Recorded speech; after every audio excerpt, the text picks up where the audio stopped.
Olá pessoal, eu sou a professora Manoele Costa, professora de História do Pré-ENEM Legal, e nessa aula a gente vai fazer a resolução de questões do Enem sobre o Brasil Colônia. Lembra do Brasil Colônia? A primeira fase da história do Brasil, na qual nós tivemos toda a exploração dos portugueses, que chegaram e implementaram vários ciclos econômicos, tudo isso para gerar lucro para a coroa portuguesa?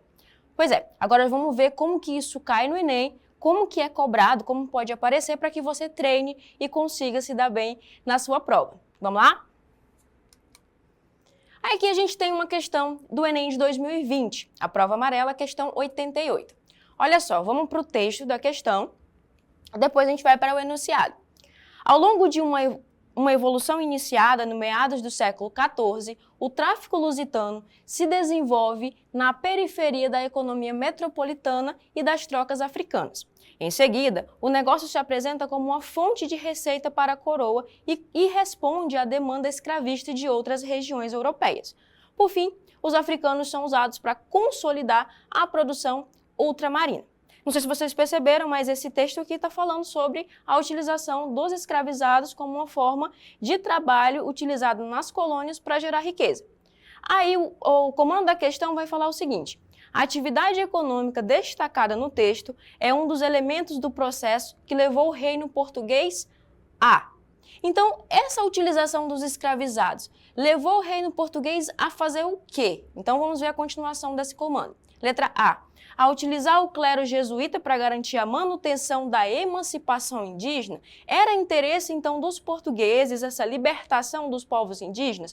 É isso que está sendo colocado nesse texto? B. Dinamizar o setor fabril para absorver os lucros dos investimentos senhorais? Bom, aqui já seria, a gente já poderia descartar, porque quando a gente fala de fabril, de fábrica, a gente tá falando de um outro momento histórico e que a colônia nem mesmo tinha a possibilidade de instaurar fábricas ou máquinas, aliás, fábricas ou indústrias no seu território. C. A aceitar a tutela papal para reivindicar a exclusividade das rotas transoceânicas? Não, porque não eram só os portugueses que utilizavam essas rotas.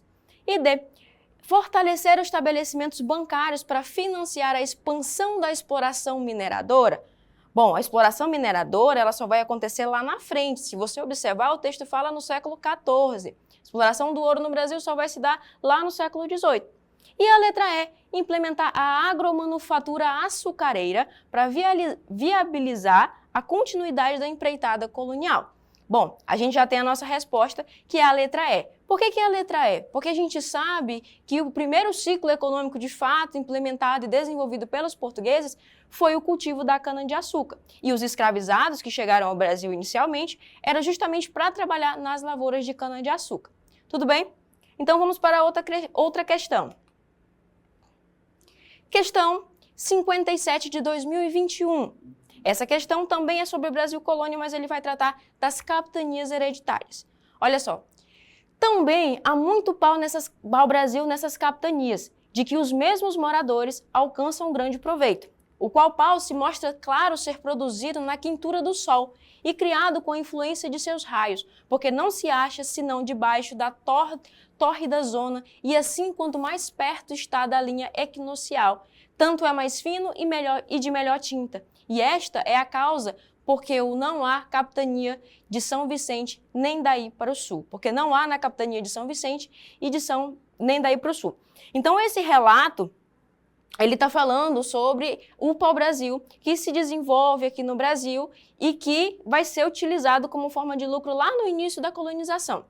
Aí a gente vem para o comando da questão que fala assim: esse registro efetuado pelo cronista nesse texto harmoniza-se com a seguinte iniciativa do período inicial da colonização portuguesa.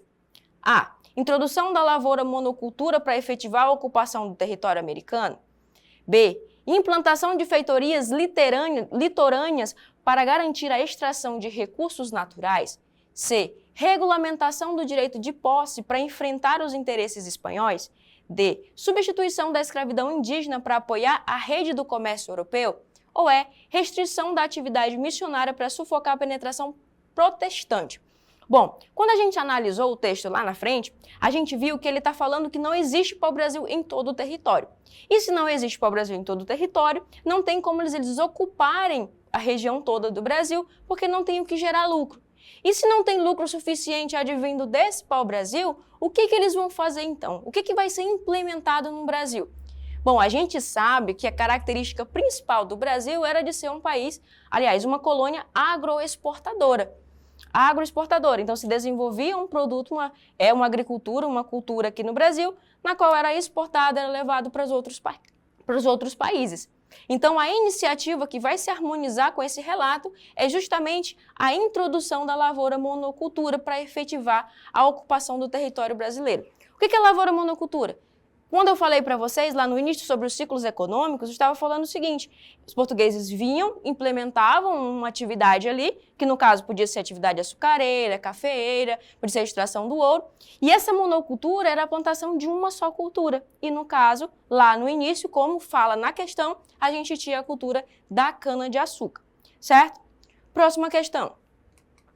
Questão 66 da prova amarela de 2021. Essa questão já vai vir mais com outra análise diferente da política e econômica que a gente viu nas questões anteriores. Ela fala o seguinte: de um lado, ancorados pela prática médica europeia, por outro, pela terapêutica indígena, com o seu amplo uso da flora nativa, os jesuítas foram os reais iniciadores do exercício de uma medicina híbrida, que se tornou marca do Brasil colonial. Alguns religiosos vinham de Portugal já versados nas artes de curar, mas a maioria aprendeu na prática diária as funções que deveriam ser atribuídas a um físico, a um cirurgião, a um barbeiro ou a um boticário. Tá, vamos entender aqui o que está falando nesse texto. Ele está dizendo o seguinte, que os médicos, quando vinham da Europa, eles se deparavam com as práticas medicinais dos povos indígenas. Tanto que o texto usa medicina híbrida, ou seja, a mistura entre os saberes daqueles que vinham da Europa com os saberes tradicionais daqueles povos que já viviam na região. Por isso que ele fala de medicina híbrida. Outra coisa importante aqui no final é que ele fala que esses médicos religiosos que vinham para cá, eles aprendiam na prática como lidar, né, com as questões das doenças, com as questões medicinais aqui na colônia do Brasil, tá? Aí vamos para as questões, para a questão.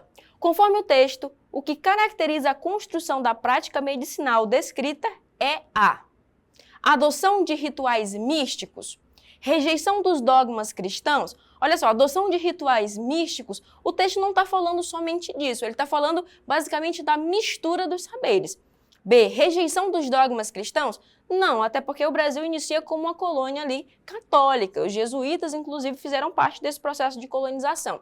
C, superação da tradição popular? Pelo contrário, ele está falando aqui que essa tradição ela foi aliada com os saberes dos europeus.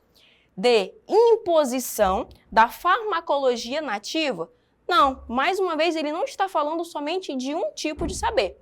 E a E, conjugação de saberes empíricos. O que é um saber empírico?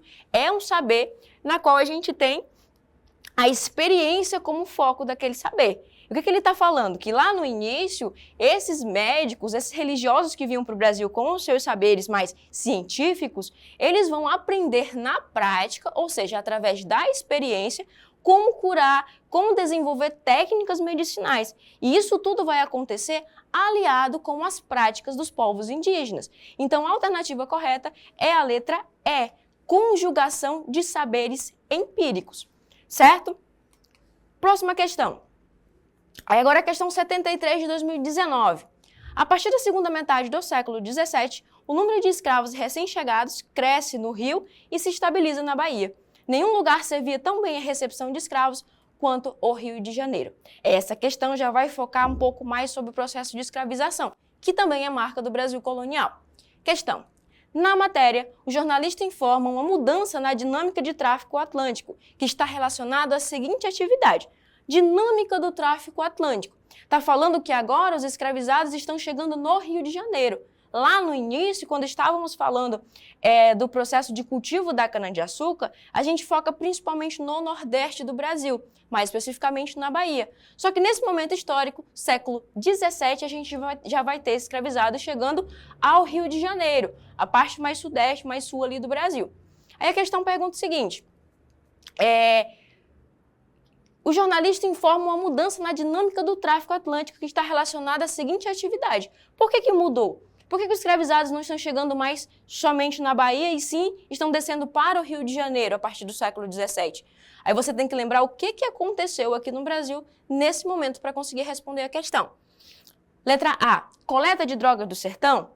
Não é coleta de droga do sertão, porque essas drogas do sertão, que eram produtos que se retiravam, principalmente no norte do Brasil, acontece desde o início do processo de colonização. Então, não é específico do século XVII. B, extração de metais preciosos. C, adoção da pecuária extensiva. D, retirada de madeira do litoral. Ou é exploração da lavoura de tabaco. Pessoal, aqui você tinha que lembrar o seguinte. O Brasil passou por várias fases econômicas e lá no final do século XVII, início do século XVIII, a gente vai ter a grande descoberta do ouro no Brasil. E essa descoberta do ouro do Brasil vai mudar completamente toda a dinâmica do processo de colonização. Porque lembra que eu falei lá na aula anterior sobre a necessidade que os portugueses tinham, a vontade, o interesse que eles tinham no ouro? Então, vai se modificar totalmente a dinâmica da colonização quando eles descobrem o ouro no final do século XVII. Então, agora, esses escravizados que iam somente para produzir e para cultivar açúcar, lá no Nordeste do Brasil, estão sendo levados para a região das Minas Gerais, o mais sudeste do Brasil, justamente para trabalhar na extração de metais preciosos. Então, é a letra B. Tá? Então, lembre-se que, para você entender todo o Brasil colonial, você precisa analisar todos os aspectos. Aliás, para entender a história do Brasil, você tem que analisar os aspectos políticos, econômicos e sociais. E nesse caso do Brasil colônia, você pode perceber que no Enem, ele trata desses aspectos. Ele fala de sociedade, ele fala de saberes, ele fala principalmente de economia e, claro, de escravidão. A escravidão é um dos tópicos que mais caem quando se fala de Brasil colônia, né? Analisar todo esse processo, refletir e entender como ele aconteceu e como ele influencia a sociedade de hoje. Ok? Espero que vocês tenham entendido. Procurem mais questões, tentem responder e analisar um pouco mais essas características do Brasil colonial para você se dar bem na sua prova. Até a próxima!